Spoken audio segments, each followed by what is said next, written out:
So Blender's Z is up just like math and science and Unreal Engine, but in Unreal Engine, negative Y is not forward, X is. But I'm exporting an FBX to Unreal and I didn't save my preferences. And I'm pretty sure I just used the default settings before and it worked, but the transform setting says negative Z forward and Y up. But that really makes no sense unless you stop to realize FBX is owned by Autodesk and Autodesk owns Maya, and Maya was made for film and film drives industry standards. We have to reverse engineer a broken pipeline to understand FBX wants to contain Y up, Z forward, because that's how Maya does it. And all of this is made even more complicated because Blender uses its own open source reverse engineered FBX exporter written in C, not C++.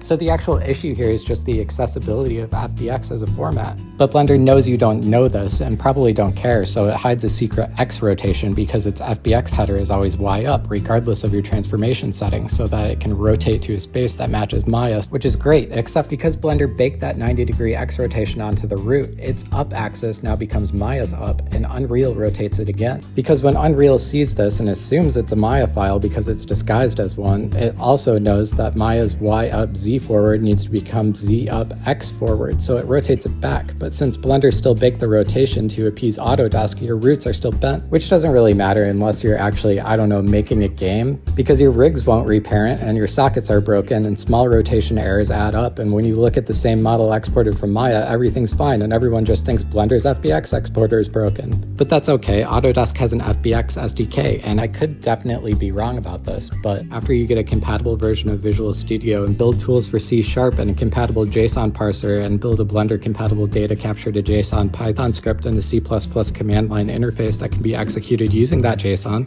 you can build your own FBX exporter that actually has a Z up space transform in its metadata. But then you realize you're stuck in the same trap that Blender was trying to solve, because for anything to work properly, you have to manipulate the FBX data to more convincingly disguise itself as Maya by swapping the axis and the data itself. So you can't write the data honestly, you have to lie to the FBX SDK. So when Unreal opens it, it doesn't apply the 90-degree rotation because it doesn't recognize it as a Maya-style FBX because it doesn't see the trap Blender was trying to sidestep in the first place by pre-baking the file to get a correct looking result. But in a world where the correct pipeline decision is to buy a $30 plugin, really maybe we should point fingers at Autodesk for creating this mess in the first place.